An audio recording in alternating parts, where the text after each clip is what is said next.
El problema que tiene el mixto es que paga tasas de reemplazo o jubilaciones. El primer año creo que era 35% y después iba bajando como hasta el 15%, ¿no? Al cabo de 30 años, 40 años, ¿no? Entonces, sí, este es un problema, definitivamente. ¿Qué dicen en la OIT y qué dice el Fondo Monetario Internacional sobre el sistema mixto que baja tan poca, que tiene tan poca tasas de reemplazo? Dice lo siguiente, la OIT dice, el problema que tiene el mixto es un problema de diseño y ellos mencionan que ese problema de diseño es el siguiente, que entra la mayoría de las jubilaciones por 1.000 millones de balboas. Entonces la reserva debe ser 2.25 veces.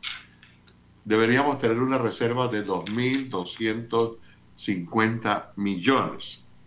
Pues obviamente no la tenemos, y la razón que no la tenemos, o una de las razones por las cuales no la tenemos, es porque ningún gobierno cumplió la norma que está establecida en la ley para tener una reserva. Si lo hubiesen hecho, sí necesitaríamos hacer las transformaciones en el programa de invalidez y muerte, pero no estaríamos en esta situación tan crítica de que el sistema está quebrado. Entonces, el otro elemento o la otra alerta que la ley incluía era que la Junta Técnica Actuarial tenía que evaluar los 10 años siguientes al año del análisis, y si en algún año, sin uno solo, en algún año había déficits, entonces hacían las recomendaciones correspondientes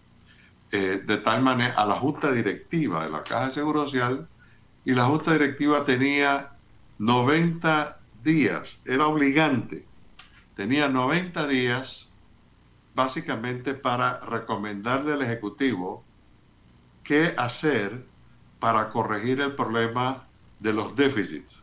Bueno, la Junta Directiva de la Caja de Seguro Social jamás cumplió. Entonces, todo esto complicó aún más el panorama del subsistema de beneficio definido, al punto que estamos hoy en la situación que nos encontramos. El otro sistema es un sistema que le denominamos el sistema mixto, y se dice mixto porque tiene dos componentes. Hay un componente que ese componente es un componente parecido al sistema de reparto solidario exclusivamente de beneficio definido, con la particularidad de que los primeros $500, todas las cuotas entran en ese subcomponente. Entonces, este componente recibe el 72,5% de todas las cuotas en un salario promedio de 800 balboas, que es la gran mayoría, ¿no? El otro componente del sistema mixto es el componente que es el de cuenta de ahorro individual, personal. Y en ese componente, pues cada uno debe tener su cuenta de ahorro, igual que en el CIACAP. Sin embargo, la parte administrativa de la Caja de Seguro Social es un desastre, por no decir otra palabra, y aún después de que se ha pasado una cantidad de años importantes, porque esto inició en el 2008, todavía usted tiene que preguntar, oye, ¿cuánto tengo en mi cuenta de ahorro? En el CIACAP usted puede ver cuánto tiene en su cuenta de ahorro, cuáles han sido sus aportes, cuántos han sido sus rendimientos, sin ningún problema todo el tiempo. Entonces, este sistema mixto adolece de un problema. No tiene básicamente jubilados. Los jubilados realmente empiezan a mediados de los años 30. Así que solo acumula, y está acumulando cifras muy importantes que cuando entren esos jubilados, hay fondos para pagarle a ellos. O sea, el mixto ahora mismo no tiene problema de fondos. El problema que tiene el mixto es que paga tasas de reemplazo o jubilaciones.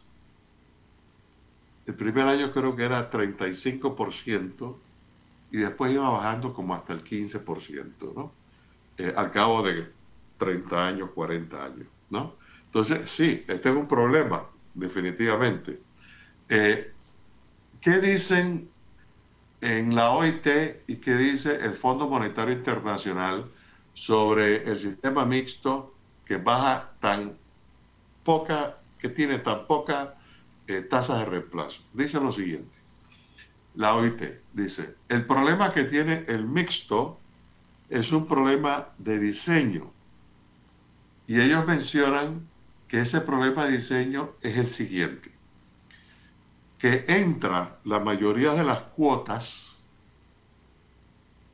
y presentan un cuadro donde las reservas hasta el año 2095 aumentan a 200.000 millones de balboas o dólares en este caso. Es decir, ¿pero por qué pasa esto? La OIT dice lo siguiente. Eso pasa porque el tope que tiene de los primeros 500 en el tiempo no está indexado y lo único que sale es el 60% de 500 y es 300. Por eso la reserva del mixto es tan gigantesca. O sea, en vez de darle una buena parte de esa reserva a los que se jubilan en el mixto para aumentar su tasa de reemplazo a 60 y más de 60, esos fondos están represados en la reserva del sistema mixto. Y ellos tienen una tabla donde aparece esto y esa tabla, aquellos que tengan el informe, vale la pena que la miren. Nada más por referencia le digo que es la tabla 5.24 del informe de la OIT. Entonces, tenemos dos cosas. Tenemos un sistema que está totalmente quebrado, no tiene dinero y dice que paga el 60%, ¿no? de tasa de reemplazo para las jubilaciones, pero está quebrado, o sea que no genera realmente un 60%, pero bueno, eso es lo que promete. Y tenemos el otro que no genera las tasas de reemplazo, por lo que ya he explicado, y le sobra plata. O sea, cuando digo le sobra plata, quizás se puede entender mal. Tiene suficientes fondos de reserva para aumentar la tasa de reemplazo o las jubilaciones de todos los que están en el mixto. Ahora, ese dinero que está ahí, que es importante, hay en el 2023 en el componente beneficio definido cerca de 6.000 y pico de millones y en las cuentas de ahorro hay 3.000 millones. Un momentito. La atracción en este momento es, oye, agarra la plata que está allí. Pero resulta que esa plata no está libre.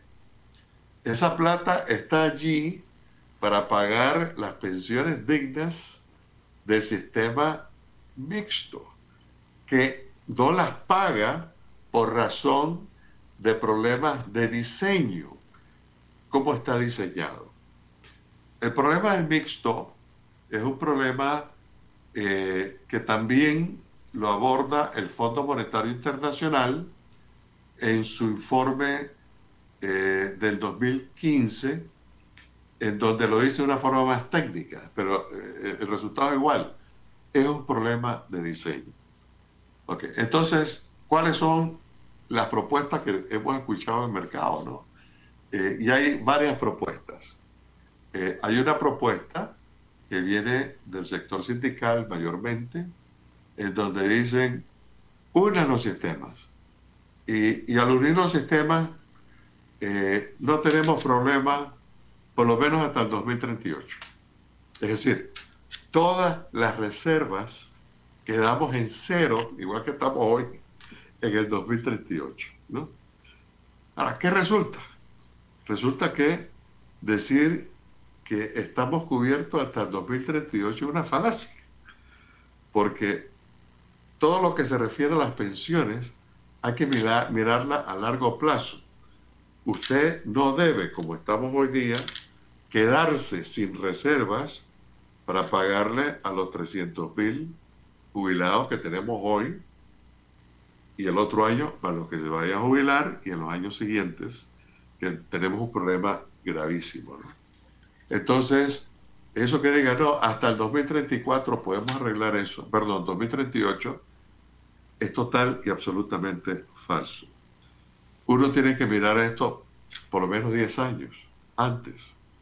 O sea, si dice 2038, 2028. Bueno, ¿qué falta para el 2028? 4 años. Pero olvidémonos de eso y digamos, por lo menos tenemos que buscar una solución en 5 años antes de que nos quedemos sin un centavo. Bueno, 5 años antes de 2038 o 2033. Entonces, no es que tenemos mucho tiempo para eso. Ahora, si se unen los sistemas, los déficits empiezan en el 2029 y las reservas, como dije, no queda un centavo. De esos 200.000 que hablamos, no queda un centavo. No en el 2095, no queda un solo centavo en el 2038. Entonces, pero se agrega un problema mayor. Actualmente el sistema de beneficio definido o de reparto o llamado solidario aquí en Panamá genera déficits incrementales que la Junta Técnica Actuarial mencionó en su informe, el último informe que sacó, y dice, los déficits máximos de este sistema son 7.500 millones de dólares de déficit en un año 2050, en el 2050. No, ok. Ahora, si los unes, y ahí entonces creas un déficit mayor. ¿Y por qué creas un déficit mayor? Creas un déficit mayor porque actualmente tienes un problema de 300.000 jubilados, hay 400 y pico de mil jubilados, perdón, cotizantes que serán jubilados en el futuro, lo cual te pone casi en 800.000 cotizantes jubilados, que es el problema. Pero cuando los unes, te vas a encontrar de que ya no son solamente 800.000 que hay que pagarle. Hay que pagarle a los que se están jubilando, se van a jubilar del sistema mixto, que llega un momento que es 1 millón y más. Entonces, un problema que actualmente, ahora mismo es de 300.000 jubilados, y hay 480.000 cotizantes, lo convierte en un problema de casi 2 millones de personas que están en el sistema. Pues eso, ¿qué ocurre? Los déficits empiezan a crecer y a crecer y a crecer, especialmente después del 38, que se acaba la reserva, y llega en su punto más alto a 13.000 millones de dólares en un año. Entonces, ese es un problema muy grave, porque primero, cuando lo dejamos solito, que el déficit mayor es 7.500 millones en un año, no lo podemos pagar. Y si ahora nos dicen de que si lo unimos, el déficit aumenta a 13.000 millones, pues menos lo podemos pagar. Entonces, definitivamente tenemos un problema muy serio. Hay otra propuesta, y la propuesta dice, bueno, vámonos a las cuentas de ahorro individual. ¿Por qué? Porque en el mixto, el componente beneficio definido, que es el que represa el dinero, ¿no? Vamos básicamente a eliminarlo en el mixto. Y todo ese dinero que existe en la Caja de Seguro Social y no hay que dar bono de reconocimiento, no hay que hacer nada de esas cosas, pasa a la cuenta de ahorro individual de las personas. Es decir, si usted en su cuenta de ahorro individual tenía, ponga usted, de ahorro $20,000, es muy probable que cuando todo pase, en vez de tener $20,000, posiblemente se le agreguen $60,000 o $80,000 adicionales y va a tener pues fácilmente una cifra muy cercana a $100,000. Entonces, hay una diferencia definitivamente en esto. Entonces, es cuestión de lo que decida la sociedad. O sea, Claro. Pero es fundamental que a la sociedad se le explique, porque la venta del concepto, únelos y tenemos tiempo para ver qué hacemos en el futuro, luce muy, muy atractiva. Y luce atractiva porque dice, en este momento no hay que hacer ningún cambio. Y menos cambios paramétricos, para nada. Entonces, esa luce muy atractiva. Lo que hay que decirle a la gente, si la gente decide por esa ruta, creo que hay que ser transparente. Hay que decirle, bueno, sí, es cierto, a los que son del sistema solidario, le podemos pagar sus jubilaciones hasta el 2038. De ahí para adelante no hay plata para nadie. Y el mixto, que empiezan a jubilarse en el año 2035, ya un poquito, y va creciendo en el futuro, también hay que decirle, para ustedes no hay plata. O sea, no hay fondos, básicamente, para pagarle. Y bueno, otros dicen, hey, que el Estado ponga la plata. Bueno, la verdad es que el Estado somos pocos, pero vamos a ver de qué plata estamos hablando.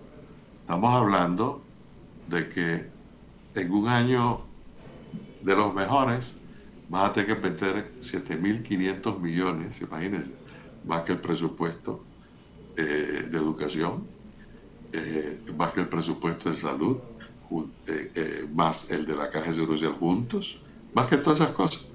Entonces, vas a tener que dedicarle una buena parte de todo el presupuesto. Habrá que eliminar muchas cosas. Y uno de los puntos es, óyeme, aquí hay mucha evasión. Y tienen razón. Hay que cobrarle a las empresas y a la gente por causa de esa evasión. Y el que no pague, pues ellos tienen todas las herramientas para caerle encima definitivamente a los que son morosos o evasores. Igual aplica digamos, a las exoneraciones que se han dado que no se justifican. O sea, ¿por qué le vamos a dar exoneraciones a unas empresas si no están generando ni trabajo, ni están generando nada nuevo, ni brinda educación, ni nada por el estilo? O sea, eso no puede ser. Las exoneraciones no son para toda la vida.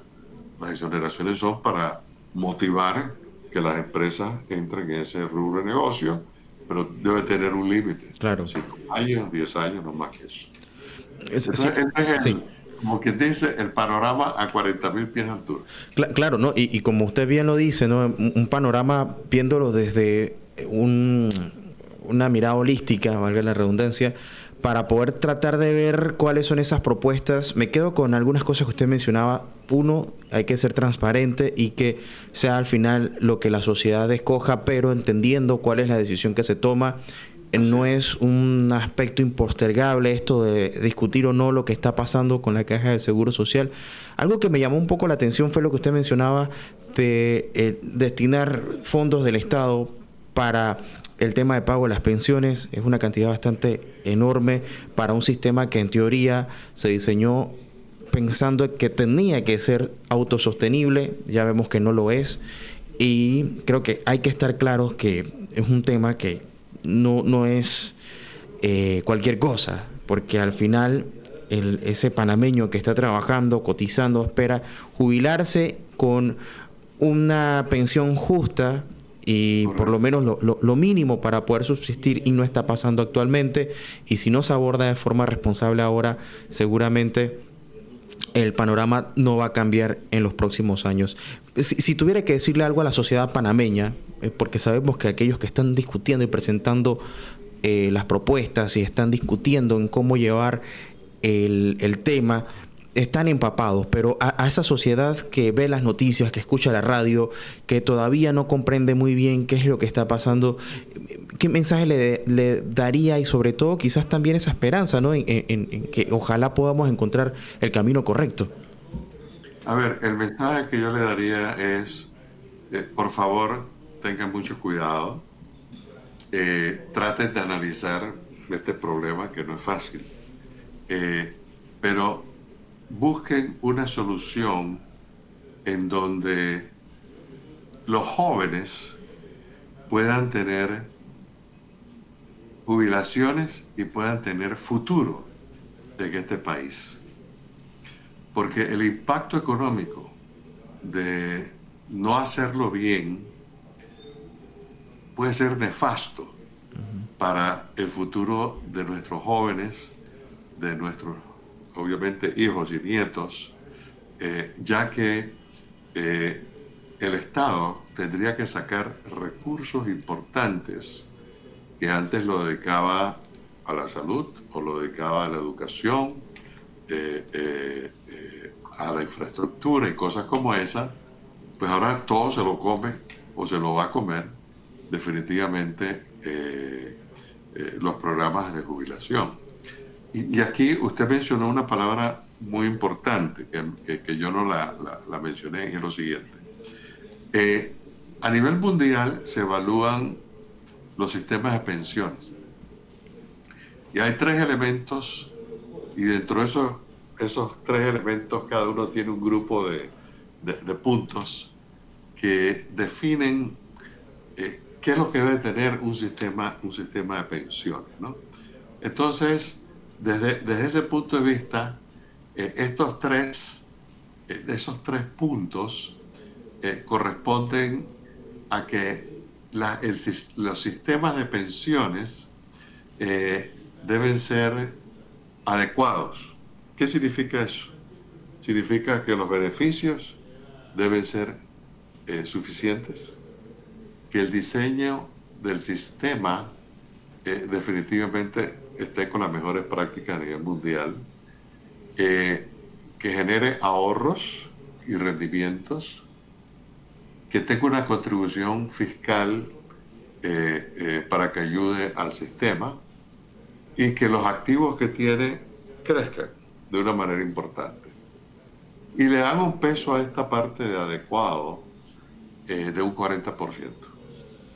El otro aspecto de gran importancia en la evaluación es el aspecto de sostenibilidad del programa.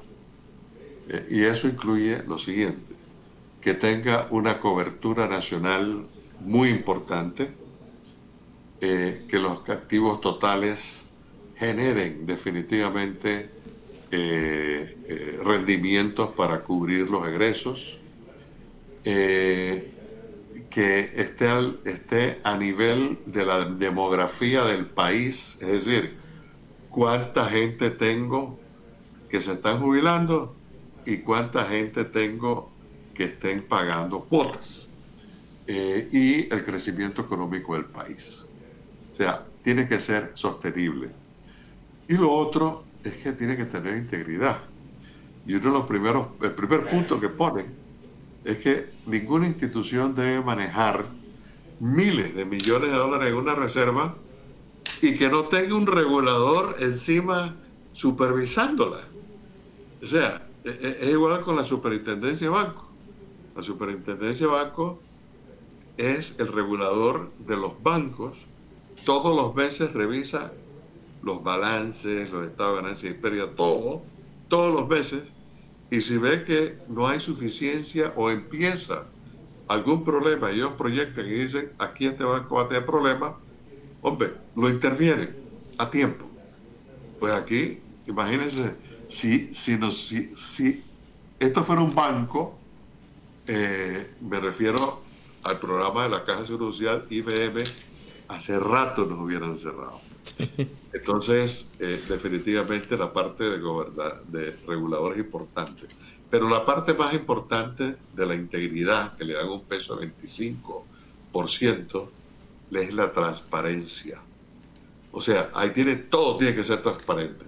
Los costos operativos, los costos, todo, pero todo. Y todo tiene que manejarse con una gobernanza y con una junta directiva, que es una junta directiva con otras regulaciones que tienen que ser de junta directiva, no la junta directiva que tenemos hoy día, que es una junta directiva casi operativa, ineficiente en lo absoluto y definitivamente muy lejos de ayudar. Lo que ha causado es gravísimos o mayores problemas a la sociedad en este país.